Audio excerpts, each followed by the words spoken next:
How could I have anticipated that moment would transform my life entirely? It was merely a typical day until I stepped into that room. As I caught sight of the door ajar, a subtle change stirred within me. In mere moments, I had the option to retreat, to dismiss it entirely, yet I chose otherwise. In that instant, as the truth unfolded before my eyes, I understood that everything would change from that moment onward. Indeed, I bear the responsibility for this situation, as I was the one who initiated it and failed to bring it to a halt. George was at work, the house enveloped in a serene silence, yet I could discern faint sounds drifting down from upstairs. Elliot found himself ensconced in the solitude of his room. Initially, it seemed insignificant, merely a fleeting instance of a young man wandering through the depths of his own imagination. Perhaps he would appreciate a cup of coffee. A bit of conversation could prove enjoyable. Ascending the staircase, I pondered the source of the mysterious sounds echoing around me. As I approached his room, I observed that the door was slightly open. I inhaled deeply, preparing to call out to him, but then my gaze fell upon Elliot. He sat on his bed, the laptop resting on his lap, its bright screen illuminating his face with a soft glow.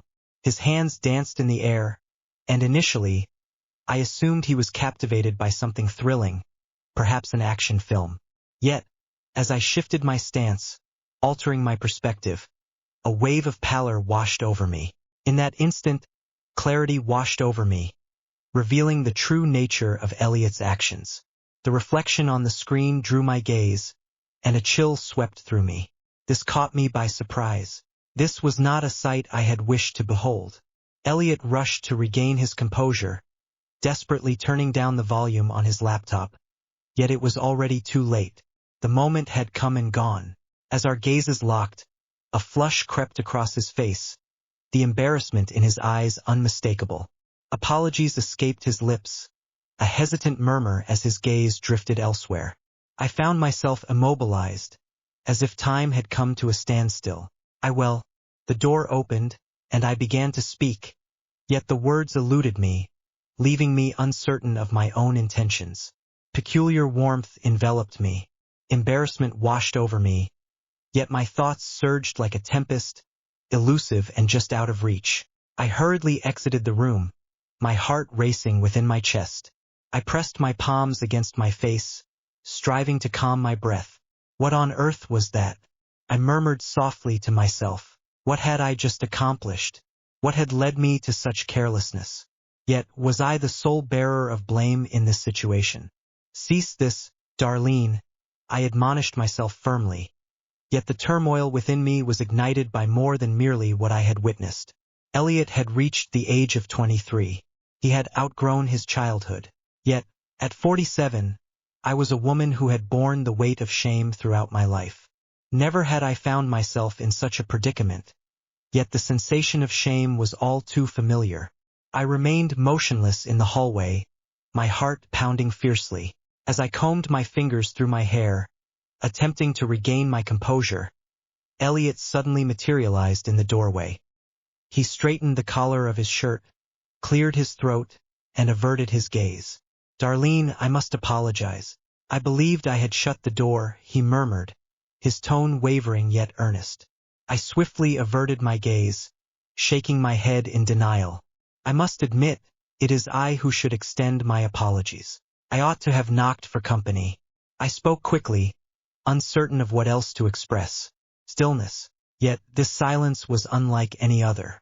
For years we had shared the same home, yet never before had we gazed at one another in this way. It was the first instance where such tension hung between us. I ought to make my way downstairs and begin preparing something for dinner, I remarked hastily, pivoting toward the stairs. My voice quivered, yet I endeavored to maintain my composure. Elliot remained silent, his gaze tracking me intently, as though he were attempting to assemble fragments of thought within the confines of his mind. Before the significant events unfolded between Elliot and me, be sure to subscribe to my channel, activate notifications, and stay tuned to the story until the very end. I assure you that a thrilling journey awaits. Up until that evening, silence reigned between us. Silence reigns, devoid of messages, glances, or even the faintest exchange of pleasantries. Yet, within that silence lay a whisper, hinting that nothing would ever return to its former state. During dinner, we occupied the same table, yet our eyes remained averted from one another.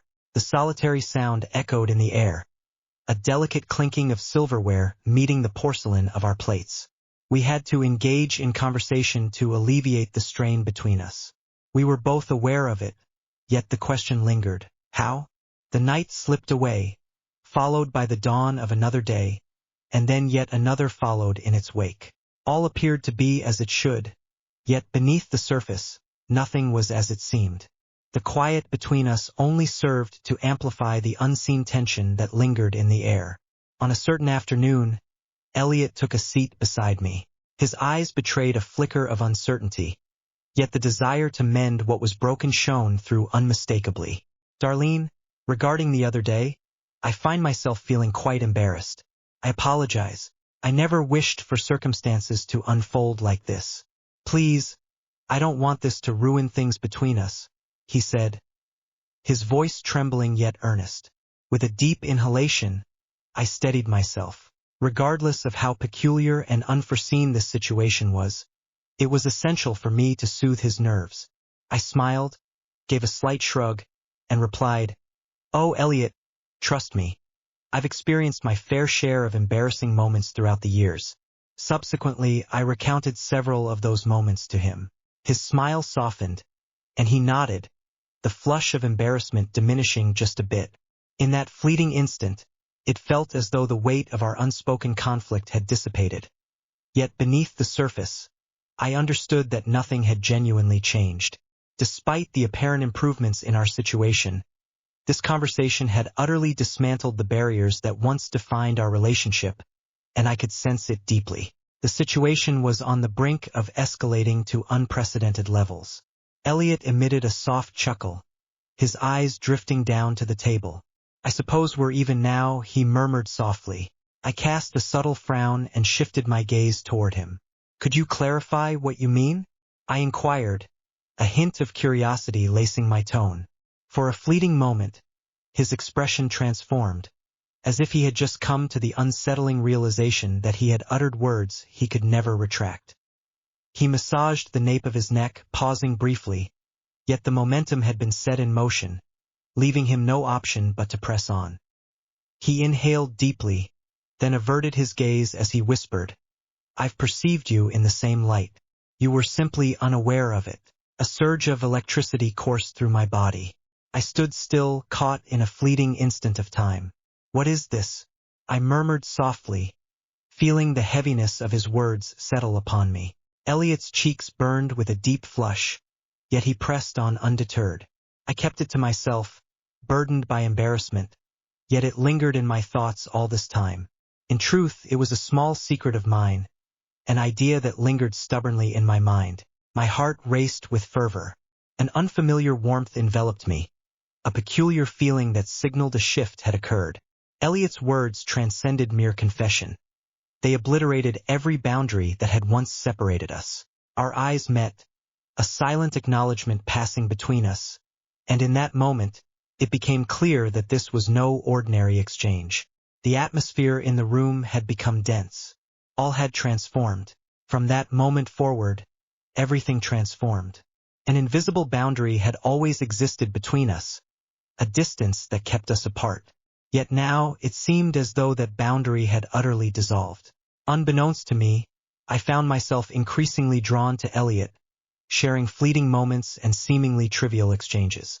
Yet, beneath the surface, each interaction only intensified the unspoken tension that lingered between us. We found ourselves sitting side by side, immersed in the world of movies together.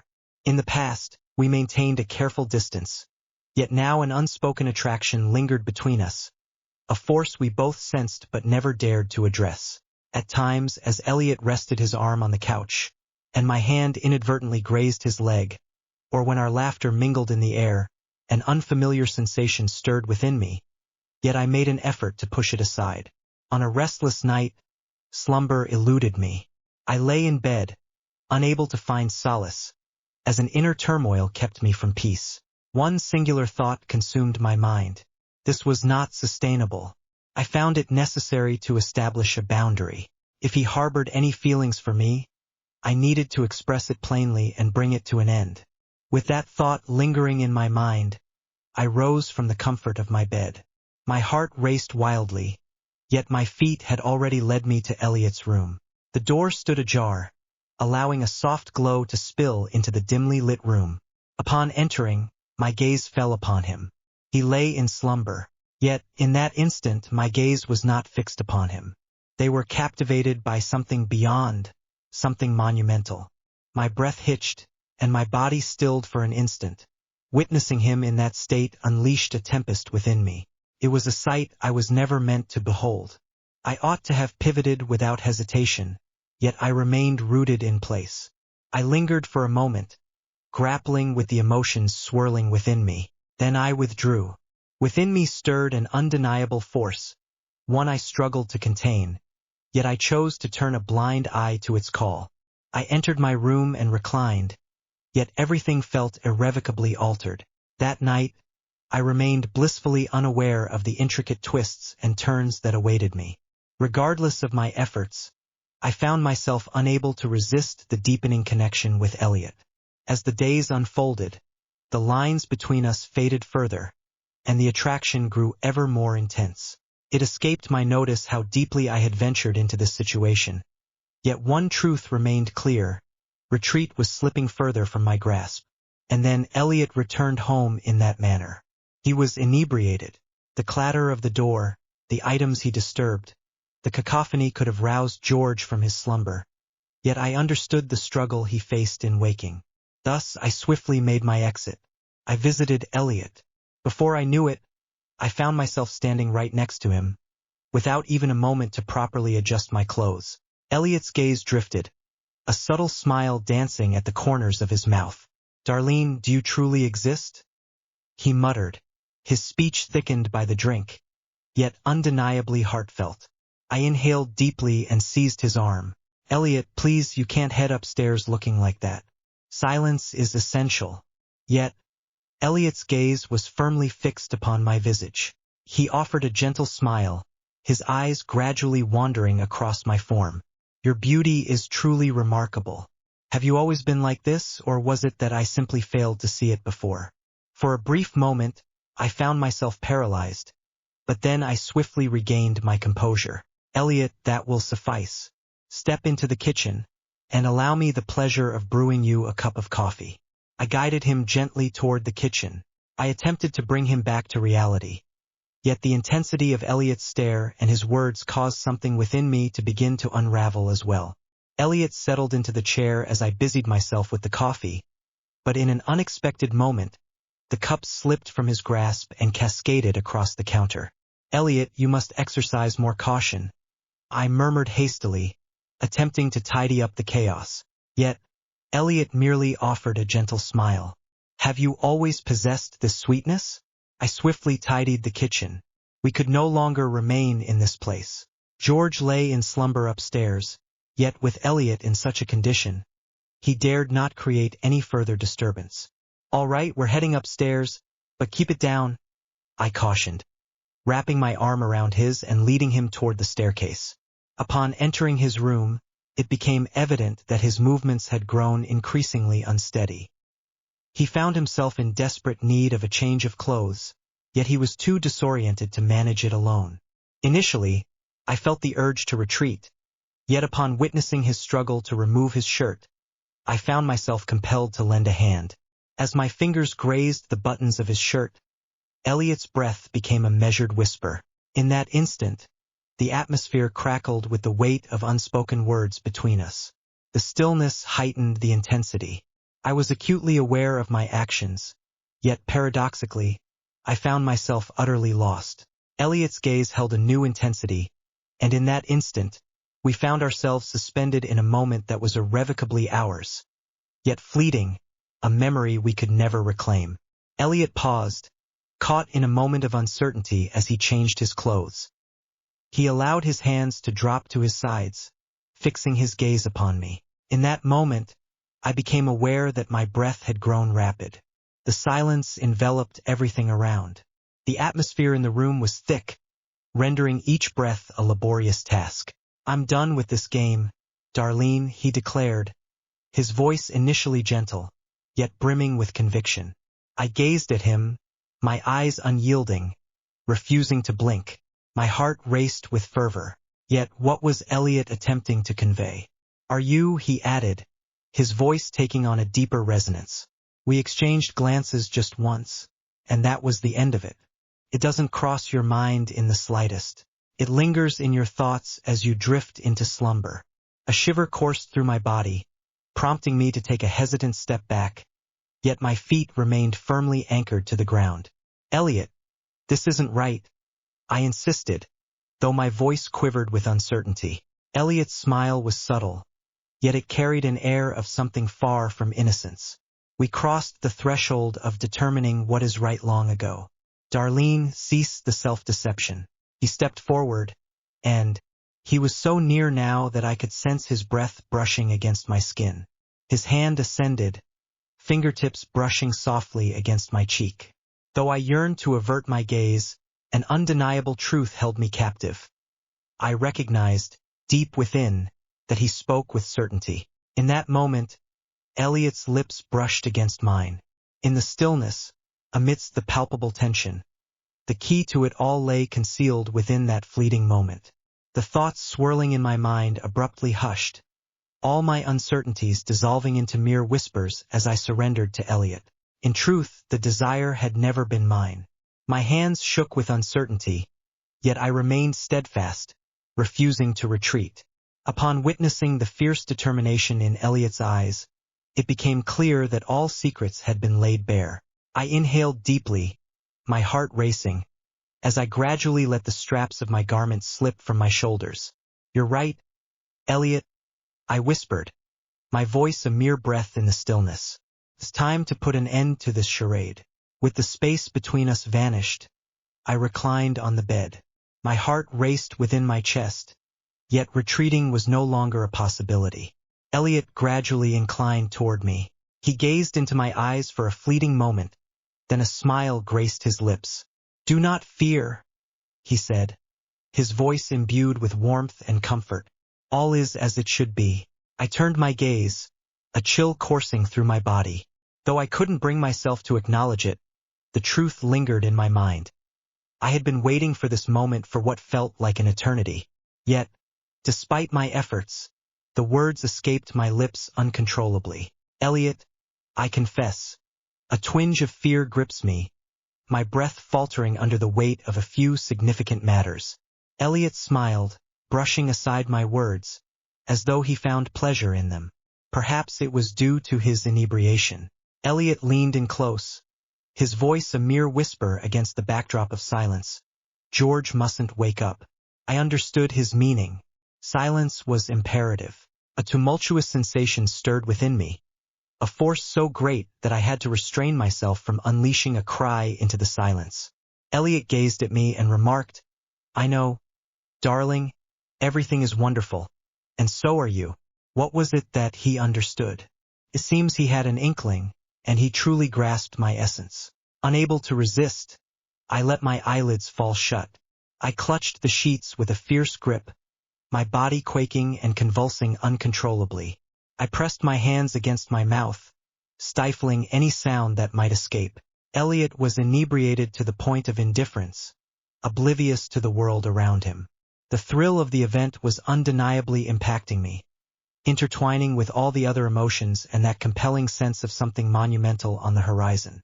Elliot found himself in a haze, the effects of drink weighing heavily upon him, fatigue clinging to his limbs, and breath coming in ragged gasps. I exclaimed, "Elliot, you're flushed, and we must move quickly." Elliot replied, "All right," yet he continued down the same path relentlessly, endlessly, without pause. Another contraction gripped me, and in that moment, nothing else mattered. I had lost all sense of who I was. I shut my eyes and whispered, "Whatever you desire, Elliot, whatever you desire." Elliot must have enjoyed it, for he surrendered himself completely. He relinquished all control, and that proved to be overwhelming. The The fire within me was overwhelming. I gently placed Elliot in his bed, tucking him in snugly. After that, I secured the door to his bedroom. I longed for a serene shower to find my sense of completion. Uncertainty enveloped me. I was completely unaware of what lay ahead, nor could I fully grasp the events that had just unfolded. As I stood under the cascading water, my mind wandered to the thoughts that had been lingering, yet a sense of nervousness and unease settled within me. However, as I emerged, a sense of clarity enveloped my thoughts. Strangely, I found myself enveloped in a sense of tranquility. I found it impossible to feel anger towards myself, for my body was as tranquil as my mind. I donned my clothes in quietude, made my way to the bed, and surrendered to slumber as though the world around me had remained untouched. Yet, the reality is that this was merely a fleeting moment of exhilaration, a surge of impulsive longing. Nothing had ever been that straightforward, and this situation was unlikely to remain uncomplicated as well. The journey continued beyond this point. It was not possible.